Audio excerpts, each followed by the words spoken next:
Hello friends, आप सबका स्वागत है आपके अपने यूट्यूब चैनल स्टडी तक पर। आप सबकी बहुत मांग पर आज से हम शुरू करते हैं भाषा की शिक्षण विधियां। आप अगर शुरू से अंत तक इस वीडियो को देखते हैं तो आप ये जान पाएंगे कि इस वीडियो में वह चीज़ है जो आपको आज तक किसी और यूट्यूब चैनल पर नहीं मिली होगी।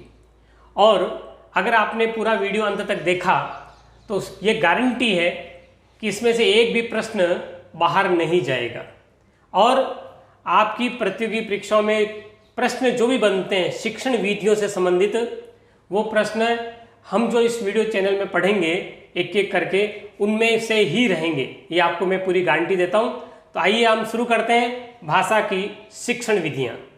सबसे पहले प्रश्न खड़ा होता है कि भाषा क्या है, भाषा क्या होती है और भाषा किसे कहते हैं, क्रमशः भाषा का विस्तार कैसे हुआ और क्या भाषा की विशेषता है। उसके बाद हम देखेंगे एक एक करके शिक्षण विधियां, क्योंकि प्रतियोगी परीक्षाओं में प्रश्न बहुत बार पूछा गया है भाषा शब्द की उत्पत्ति कहाँ से हुई। आइए हम शुरू करते हैं। सबसे पहले इसी प्रश्न का उत्तर देते हैं, भाषा शब्द की उत्पत्ति से संबंधित। भाषा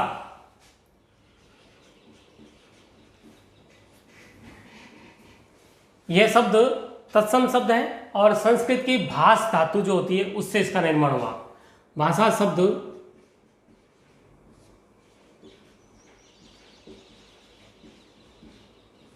संस्कृत के भाष, ध्यान करेंगे भाषा नहीं है भाष है। भाषा शब्द संस्कृत के भाष धातु से बना है। प्रश्न परीक्षाओं में बहुत बार पूछा गया है भाषा शब्द का निर्माण कैसे हुआ, तो ध्यान करेंगे भाषा शब्द संस्कृत के भाष धातु से बना है, सब इसका ध्यान करेंगे। अब भाष का अर्थ क्या होता है, जिसका अर्थ है बोलना या कहना। सभी को स्पष्ट हो गया वह अर्थ। भाषा शब्द में भाष धातु है और भाष धातु का अर्थ होता है बोलना या कहना। किसी को हम कहते हैं, किसी को हम बोलते हैं, तो वो भी भाषा कहलाएगा। अर्थात हम इसको परिभाषा में कहें तो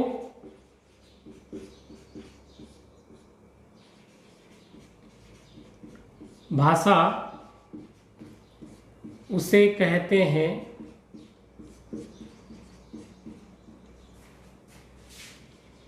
जो बोली जाए।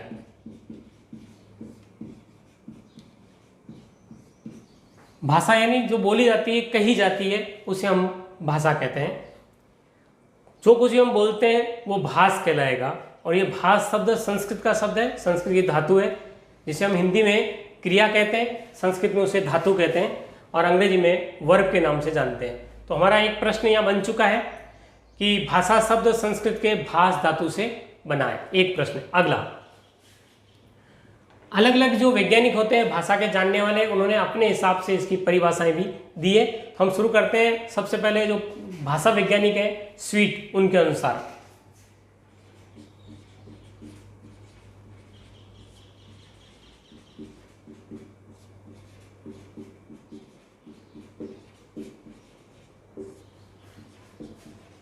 प्रसिद्ध भाषा वैज्ञानिक स्वीट के अनुसार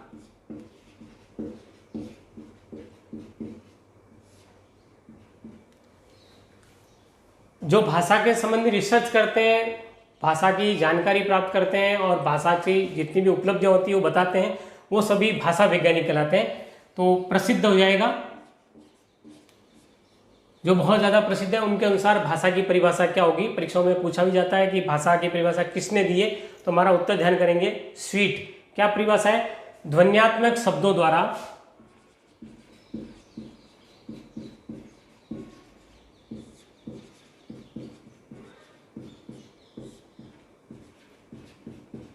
ध्वन्यात्मक यानी ध्वनि पर आधारित शब्दों द्वारा विचारों को प्रकट करना ही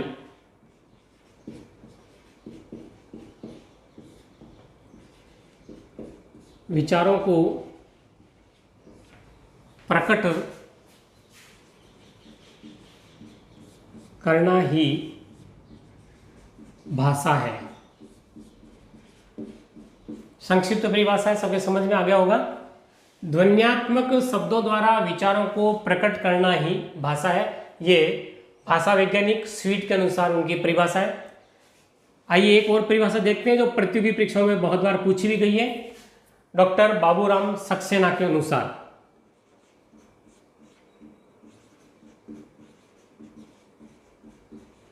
डॉक्टर बाबूराम सक्सेना जो भारतीय हैं, उनके अनुसार भी भाषा की परिभाषा दी गई और बहुत प्रसिद्ध है, बहुत बार परीक्षाओं में पूछा भी जाता है। इसका ध्यान करेंगे। जिन ध्वनि चिन्हों द्वारा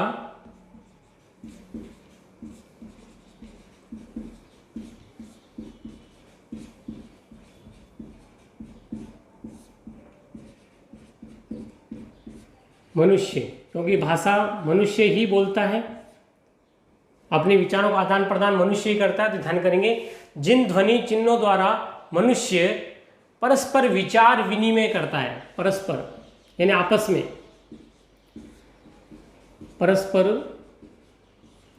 विचार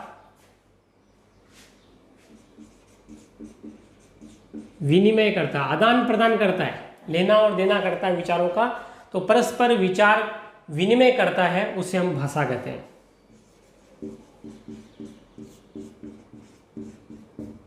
उसे भाषा कहते हैं। दो परिभाषाएं हमने यहाँ पे लिखी है और दोनों परिभाषाएं बहुत महत्वपूर्ण है।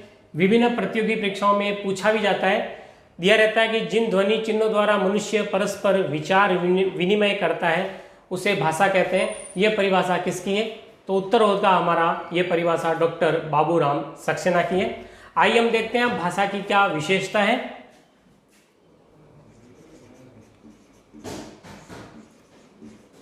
भाषा की विशेषता, बहुत सारी विशेषताएं भाषा की। मैंने यहाँ पे कुछ प्रमुख विशेषताएं जो परीक्षाओं में यदा कदा पूछी जाती है और भविष्य में आने वाली परीक्षाओं में पूछा भी जाएगा। सबसे पहले हम शुरू करते हैं। सबसे बड़ी विशेषता है भाषा की, वो है यादृच्छिकता।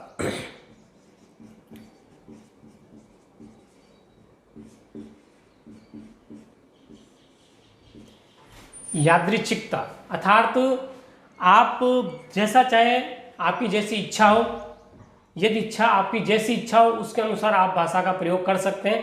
तो सबसे बड़ी विशेषता है भाषा की यादृच्छिकता। दूसरा हमारी जो विशेषता होगी,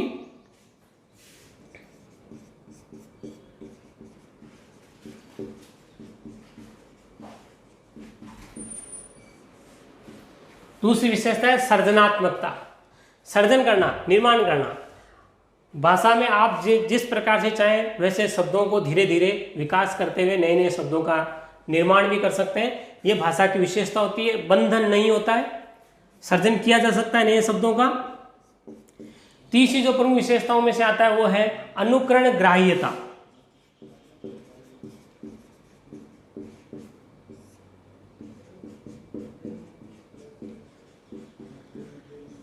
अनुकरण ग्राह्यता, अनु यानी पीछे, करना यानी कहना, पीछे पीछे कर, यानी हम एक भाषा जानते हैं उसके बाद हम दूसरी भाषा का अनुकरण करके भी उस भाषा को ग्रहण कर सकते हैं, सीख सकते हैं। तो ये विशेषता है भाषा की। अनुकरण के द्वारा भी भाषा सीखी जाती है। अगली जो विशेषता है वो है परिवर्तनशीलता।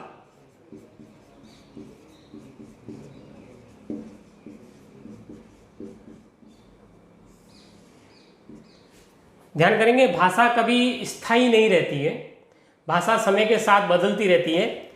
भाषा की उत्पत्ति कैसे हुई तो सबको जानकारी है ही। एक बार पुनः हम देखते हैं। सभी भाषाओं की जननी संस्कृत, वैदिक संस्कृत। वैदिक संस्कृत के बाद में लौकिक संस्कृत, कुछ भाषा कठिन हुई तो कुछ सरलता के रूप में फिर लौकिक संस्कृत का प्रयोग किया गया। लौकिक संस्कृत के बाद में पाली भाषा का प्रयोग हुआ। पाली के बाद में प्राकृत, प्राकृत से अपभ्रंश, अभ्रंश का अर्थ होता है बिगड़ा हुआ रूप, ये भी परीक्षाओं में पूछा जाता है प्रश्न है। अभ्रंश का शाब्दिक अर्थ है, तो अभ्रंश का शाब्दिक अर्थ है बिगड़ा हुआ रूप। और अभ्रंश के बाद में हमारे आती है खड़ी बोली, जिसे हम हिंदी भी कहते हैं। ध्यान करेंगे, अभ्रंश के ही अनेक प्रकार हिंदी भाषी क्षेत्र में बोली जाने वाली भाषा है। इस प्रकार हम देखते हैं वैदिक संस्कृत से लौकिक संस्कृत, लौकिक संस्कृत से पाली, पाली से प्राकृत, प्राकृत से अभ्रंश, अभ्रंश से खड़ी बोली। ये भाषा का विकास हुआ। कैसे हुआ? जैसे वैदिक संस्कृत में कोई शब्द था कार्य, ये प्रयोग किया जाता था, लेकिन धीरे धीरे भाषाओं में परिवर्तन हुआ, कार्य कम बना और आज वर्तमान में हम इसको काम कहते हैं। इस प्रकार हम कह सकते हैं कि भाषा हमेशा परिवर्तनशील है, भाषा हमेशा बदलती रहती है। अगला हमारा बिंदु बनेगा द्वैतता। परीक्षाओं में यहां से भी प्रश्न आया हुआ, ध्यान करेंगे। द्वैतता, द्वैतता, द्वैत यानी दो, दो होती ध्वनियां हमेशा दो रूपों में होती है। कौन कौन सी? पहली ध्वनि है वो रूपिम कहलाती है, रूपिम, और जो दूसरी ध्वनि है वो कहलाएगी स्वनिका।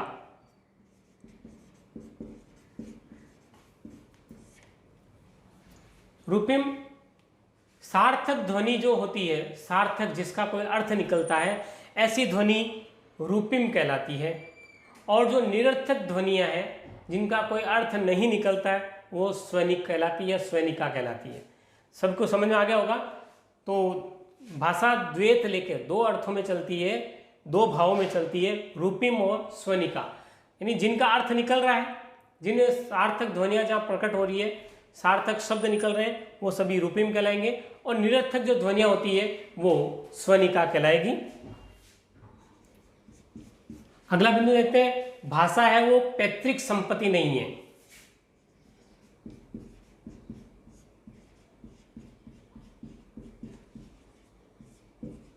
पैतृक, पिता के द्वारा प्राप्त की हुई पुत्र को मिलेगी ऐसी कोई गारंटी नहीं, इसकी ध्यान करना, क्योंकि ये तो अर्जित की जाती है भाषा, एक पीढ़ी से दूसरी पीढ़ी में नहीं जाएगी। ध्यान करेंगे, तो भाषा पैतृक संपत्ति नहीं है। तो कैसी संपत्ति है? तो अगला उत्तर हमारा बनेगा भाषा अर्जित संपत्ति है। अर्जित यानी प्राप्त की जाती है, इसके लिए मेहनत करनी पड़ेगी, तो भाषा अर्जित संपत्ति है। अगला हमारा बिंदु है, भाषा है उसका कोई अंतिम स्वरूप नहीं होता। भाषा का कोई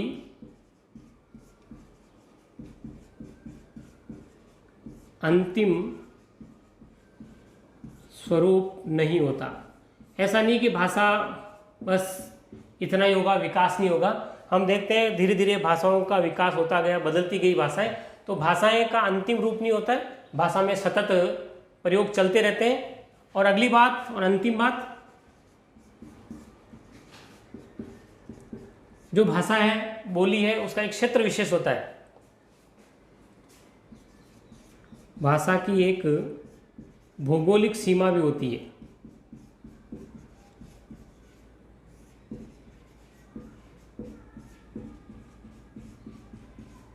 क्षेत्र विशेष के आधार पर अनेक भाषाएं बोली जाती हैं, तो प्रत्येक भाषा उसकी एक भौगोलिक सीमा भी होती है।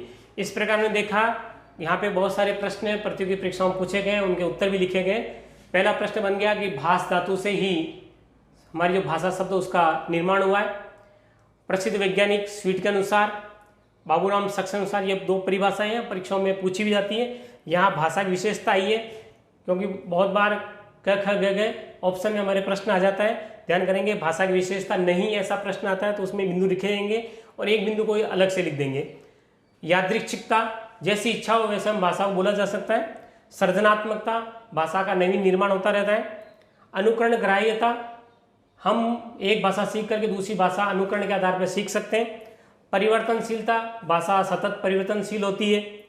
वैदिक संस्कृत से लौकिक संस्कृत, पाली, प्राकृत, अपभ्रंश और खड़ी बोली, इस प्रकार भाषा में परिवर्तन हुआ। उदाहरण के लिए संस्कृत में जो कार्य शब्द है मध्यकाल में वो कम हुआ, वर्तमान में काम हो गया। इस प्रकार हम कह सकते हैं भाषा परिवर्तनशील है। भाषा द्वैत, दो भागों में चलती है, रूपिम और स्वनिका।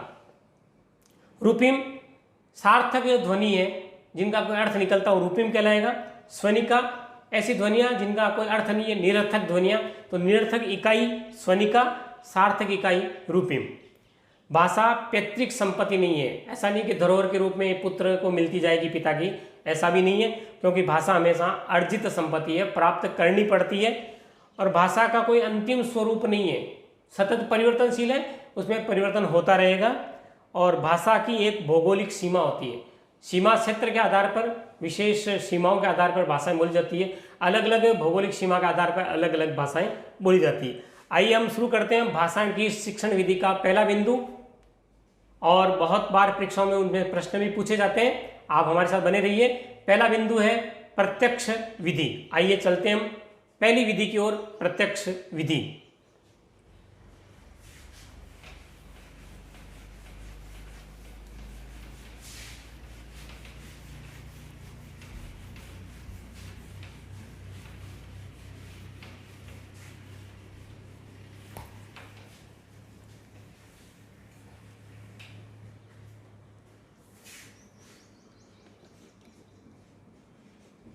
सबसे पहली विधि है, उसका नाम है प्रत्यक्ष विधि। एक एक करके सारी भाषा की जो विधियां होती हैं हम यहाँ पर हल करेंगे।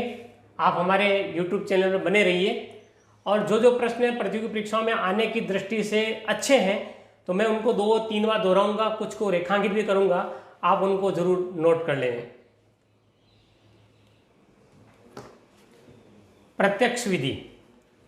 अब प्रत्यक्ष विधि का क्या अर्थ होता है, प्रत्यक्ष विधि किसे कहते हैं, प्रत्यक्ष विधि के क्या गुण हैं और प्रत्यक्ष विधि के क्या दोष हैं, इन कुछ बिंदुओं को हम देखेंगे। और ध्यान से देखना है, चाहे कोई सी भी हिंदी भाषा से संबंधित परीक्षा होगी, उस परीक्षा में अगर शिक्षण विधियों का प्रश्न आता है तो अगर प्रत्यक्ष विधि से कोई प्रश्न आ रहा है तो जो मैं बिंदु लिखवा रहा हूँ उससे बाहर कुछ भी नहीं आएगा। आइए शुरू करते हैं प्रत्यक्ष विधि। अब सबसे पहले प्रत्यक्ष का अर्थ क्या होता है वो देखते हैं हम। प्रति और अक्षी, ध्यान करना, संधि विच्छेद इसका प्रति और अक्षी। कुछ लोग प्रति और अक्ष करते हैं, ध्यान करना, अक्षी होगा, अक्षी यानी आंख, प्रति यानी सामने। तो क्या अर्थ हुआ, आंख के सामने। नाम के अनुरूप अर्थ की समानता, प्रत्यक्ष अर्थात तो आंख के सामने। प्रति अक्षी, ध्यान करना, प्रति अक्षी, ये संधि विच्छेद भी याद रखेंगे हम, अक्ष नहीं होगा, अक्षी होगा। अब हम करते हैं प्रत्यक्ष विधि की परिभाषा।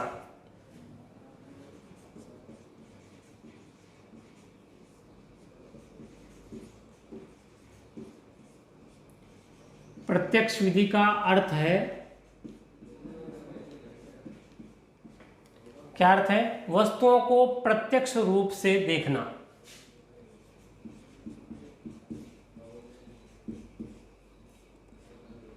वस्तुओं को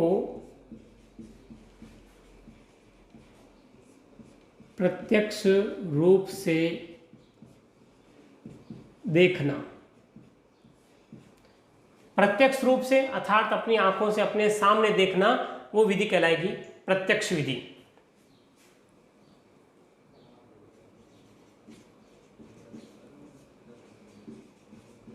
किसी नवीन भाषा को,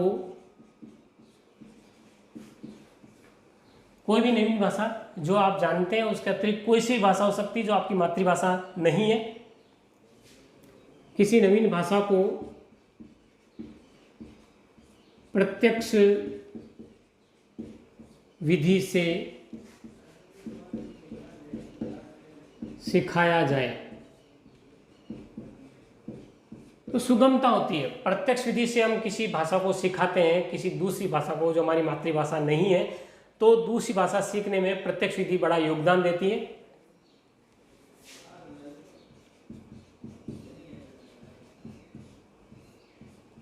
वस्तुओं व जीव जंतुओं वस्तुओं व जीव जंतुओं का चित्र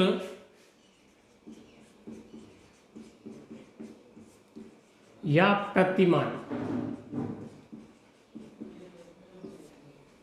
वस्तुओं व जीव जंतुओं का चित्र या प्रतिमान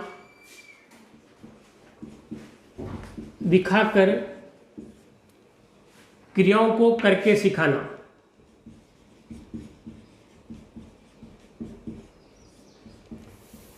क्रियाओं को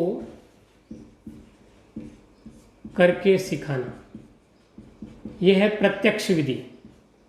वस्तुओं में जीव जंतुओं के चित्र लाना या उनके प्रतिमान यानी मॉडल, जिसको अंग्रेजी मॉडल कहते हैं, आकृति कैसी वो दिखाना और फिर बाद में उनको सिखाना, यह प्रत्यक्ष विधि होगी।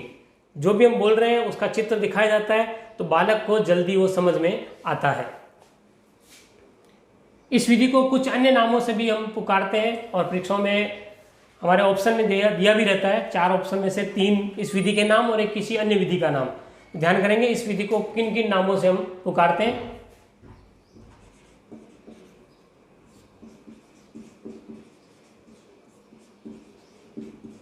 इस विधि को सुगम विधि, आसानी से समझ में आने वाली तो सुगम विधि हो गई।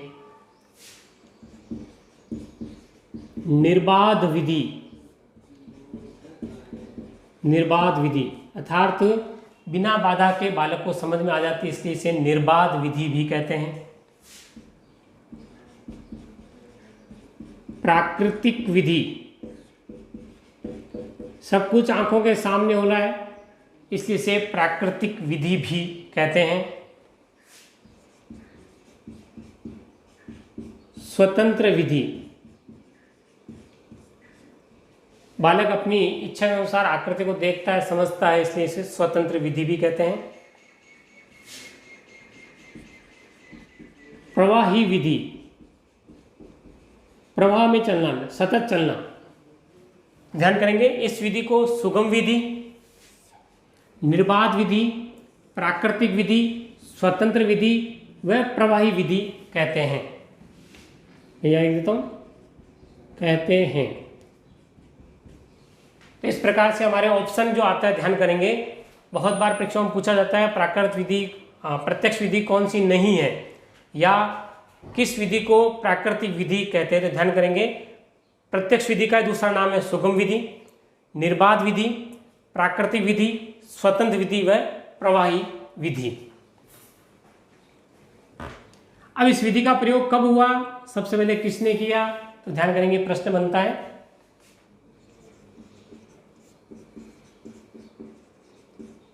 इस विधि का सर्वप्रथम प्रयोग फ्रांस में हुआ है। ध्यान करेंगे प्रश्न बन चुका है। इस विधि का यानी प्रत्यक्ष विधि का सर्वप्रथम प्रयोग फ्रांस में 1901 ईस्वी में श्री गुइन महोदय, महोदय का नाम है गुइन महोदय,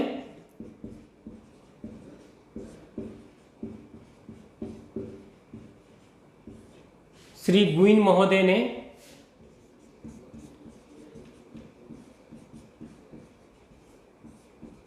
अंग्रेजी भाषा के लिए किया। ध्यान करना, अंग्रेजी भाषा के लिए किया। प्रश्न 2, 3 बन गए इसके अंदर। इस यानी प्रत्यक्ष विधि का सर्वप्रथम प्रयोग कहाँ हुआ, फ्रांस में हुआ। कब हुआ, 1901 ईस्वी में हुआ। किसने किया, श्री गुइन महोदय ने किया। किसके लिए किया, अंग्रेजी भाषा सीखने के लिए। तो एक ही वाक्य में हमारे 4 प्रश्न बन गए। ध्यान करना, पहला प्रश्न है फ्रांस में, दूसरा 1901 में, तीसरा गुइन महोदय और चौथा अंग्रेजी भाषा। इस प्रकार से एक ही वाक्य में 4 प्रश्न बने। थोड़ा इसका ध्यान करेंगे हम सभी। अब प्रत्यक्ष विधि की सबसे महत्वपूर्ण विशेषताओं में से एक आता है, ध्यान करना, इस विधि में यानी मातृभाषा जो हम बोलते हैं प्रत्यक्ष विधि, इस विधि में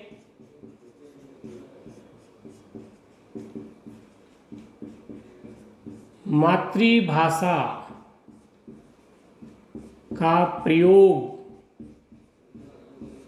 ध्यान करेंगे, इस विधि में मातृभाषा का प्रयोग वर्जित है, अर्थात हमें प्रत्यक्ष विधि पढ़ाते समय मातृभाषा का प्रयोग नहीं करना है, क्योंकि प्रत्यक्ष विधि सीधा ही वस्तुओं के चित्र और या उनके मॉडल दिखा करके सिखाई जाती है, इसलिए मातृभाषा का प्रयोग इस विधि में वर्जित है। प्रश्न बनता है किस विधि में मातृभाषा का प्रयोग वर्जित है, तो ध्यान करेंगे प्रत्यक्ष विधि में मातृभाषा का प्रयोग वर्जित है। अगला बिंदु, इस विधि में व्याकरण शिक्षा पर बल दिया जाता है, ध्यान करना। इस विधि में व्याकरण शिक्षा पर भी बल दिया जाता है, अर्थात बालक को व्याकरण शिक्षा भी सिखाई जाती है। अगला बिंदु, प्रत्यक्ष विधि में या इस विधि में मौखिक कार्य होता है, उसको प्रधानता दी जाती है।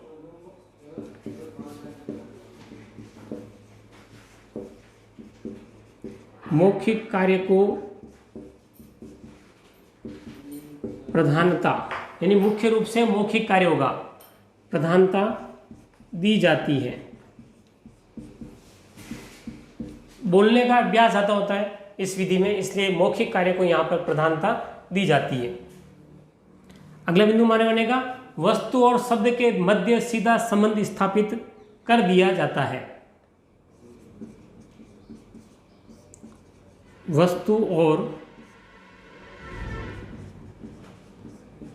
शब्द के मध्य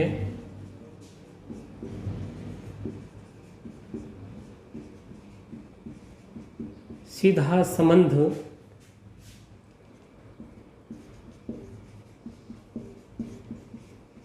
स्थापित करके पढ़ाया जाता है। इस विधि में ध्यान करेंगे, वस्तु और शब्द के मध्य में सीधा संबंध पैदा किया जाता है और वही पढ़ाया जाता है, ताकि बालक को तुरंत समझ में आता है। इसीलिए विधि का नाम रखा गया है प्रत्यक्ष विधि। इस विधि में ध्यान करेंगे, उच्चारण की शुद्धता पर बल दिया जाता है।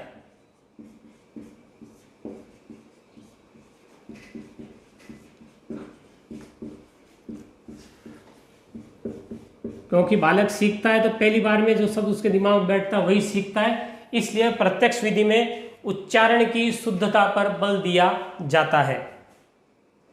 अगला होगा सुनने और बोलने।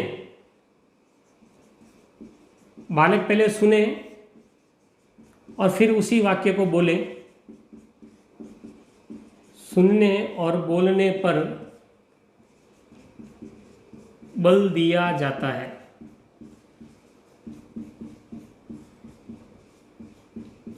सुनने और बोलने पर बल दिया जाता है।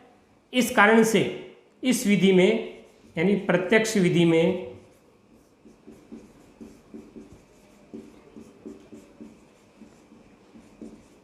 लेखन गौण होता है।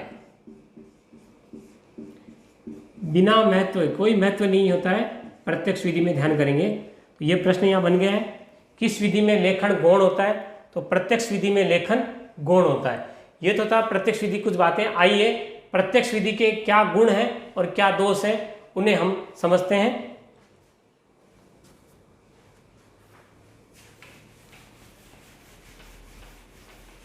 लगातार वीडियो के साथ बने रहिए और जो जो मैं बताता हूँ उसको आप लिखते भी रहिए। कोई सी भी भाषा विषय की जो भी परीक्षा होगी उनमें से इस विधि में जो बताया जा रहा है उसके बाहर कुछ भी नहीं आएगा। प्रत्यक्ष विधि के गुण,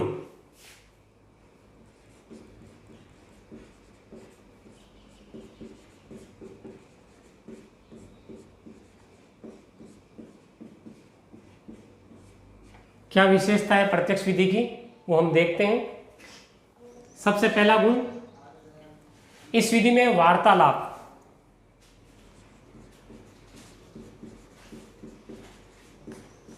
इस विधि में वार्तालाप, मौखिक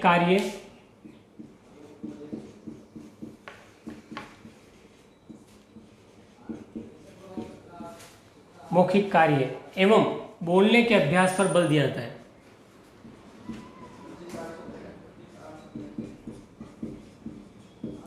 बोलने के अभ्यास पर बल दिया जाता है।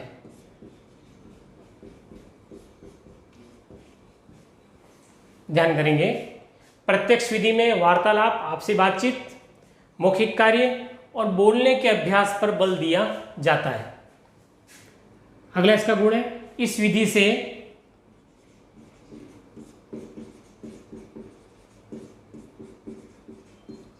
व्याकरण अनुवाद प्रणाली,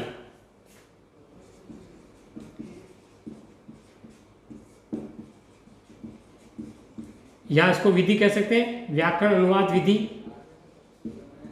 जो हम अगली कड़ी में हम पढ़ेंगे। व्याकरण अनुवाद विधि के जो भी दोष हैं, व्याकरण अनुवाद विधि के दोष दूर हो जाते हैं, चले जाते हैं, दूर हो जाते हैं, क्योंकि इसमें प्रत्यक्ष वस्तुओं को दिखाया जा रहा है, तो बालक प्रत्यक्ष रूप से उन शब्दों को सीख जाता है। इसलिए अनुवाद विधि, जो व्याकरण अनुवाद विधि है, उसकी आवश्यकता नहीं पड़ती। ध्यान करना, इस विधि में व्याकरण अनुवाद विधि के दोष दूर हो जाते हैं। कारण क्या है? प्रत्यक्ष विधि में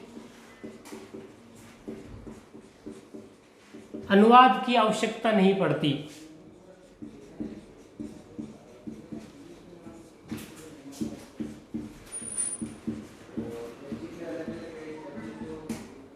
अनुवाद की आवश्यकता नहीं पड़ती,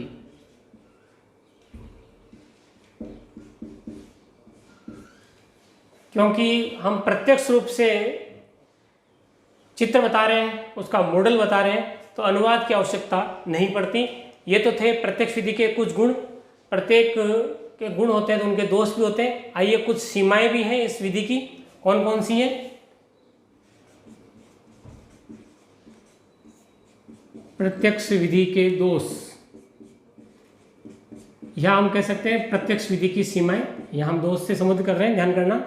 दोष, सबसे पहले प्रत्यक्ष विधि में जो शब्दावली है वो सीमित होती है।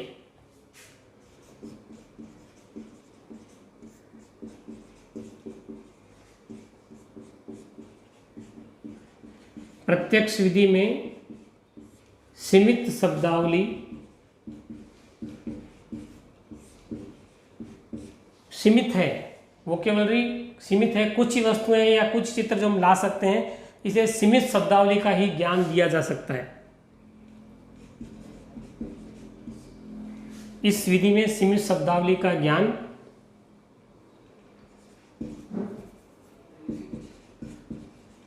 दिया जा सकता है।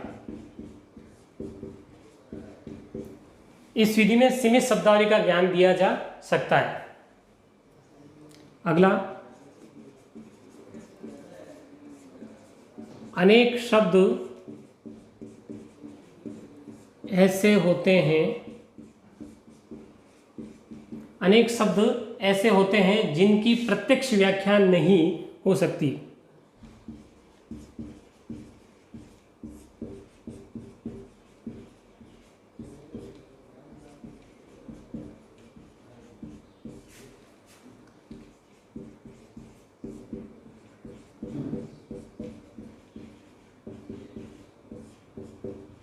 बहुत सारे शब्द ऐसे हैं जिनकी हम प्रत्यक्ष व्याख्या नहीं कर सकते, इसलिए इस विधि में सीमित शब्दावली का ही ज्ञान दिया जा सकता है।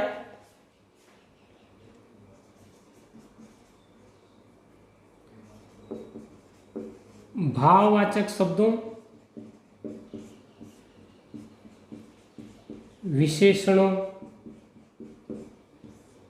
भाववाचक शब्द है, विशेषण एवं संरचनात्मक, संरचना पर आधारित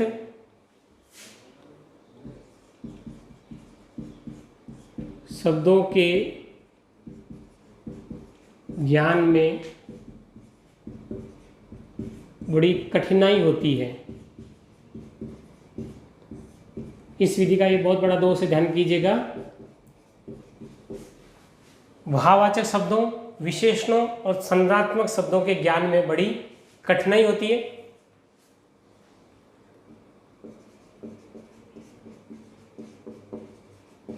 इस विधि में ध्यान करना, बहुत महत्वपूर्ण बात आ रही है। इस विधि में केवल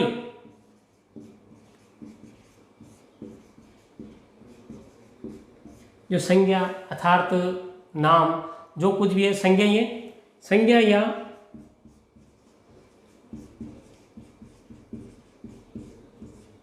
उन शब्दों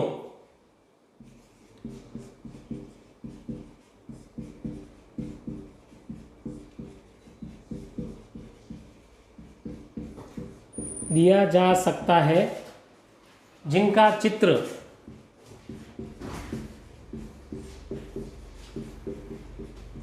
या प्रतिमान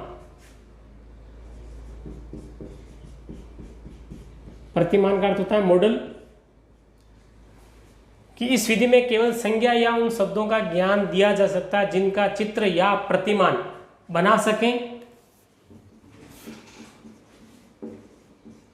या चीजों को कक्षा तक ला सकें।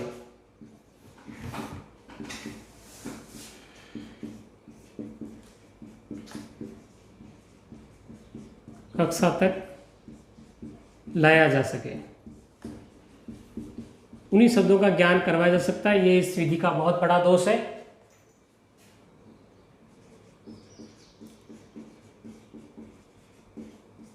इस विधि में जो बहुत बड़ी कमी है वो है लेखन तथा व्याकरण का ज्ञान रह जाता है। ध्यान करना, व्याकरण का प्रयोग होता है लेकिन जो पद्धति होती है वह नहीं होगी। इसलिए इस विधि में लेखन तथा व्याकरण का ज्ञान रह जाता है। भाषा सीखने के 4 बिंदु हैं। सबसे पहले सुनना, फिर बोलना, पढ़ना और लिखना। तो इस विधि में जो चौथा गुण है लेखन का, वह रह जाता है। इसका ध्यान करेंगे। अब भारत में इस विधि का प्रयोग कहाँ कहाँ किन किन महोदय ने किया, उनकी जानकारी, क्योंकि परीक्षाओं में बहुत बार प्रश्न आ चुका है। बंगाल में श्री टिपिंग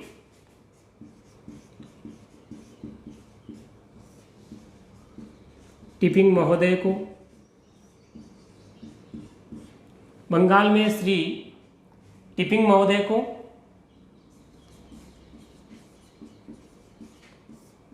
मुंबई में श्री फ्रेजर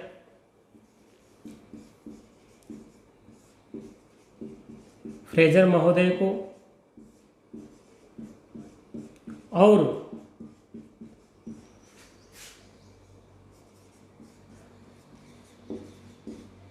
चेन्नई में श्री येट्स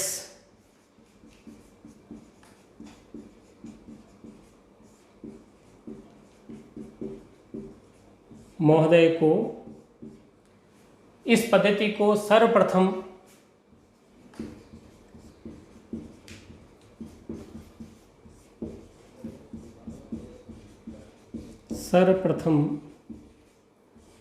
अपनाना या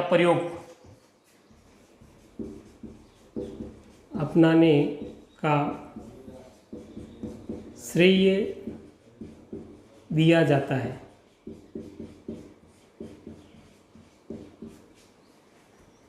इस प्रकार से हमारी प्रत्यक्ष विधि पूर्ण होती है। प्रत्यक्ष यानी आंखों के ठीक सामने जो कुछ हो रहा है, बालकों को चित्र के द्वारा या उनके मॉडल के द्वारा हम सिखाते हैं, वो प्रत्यक्ष विधि है।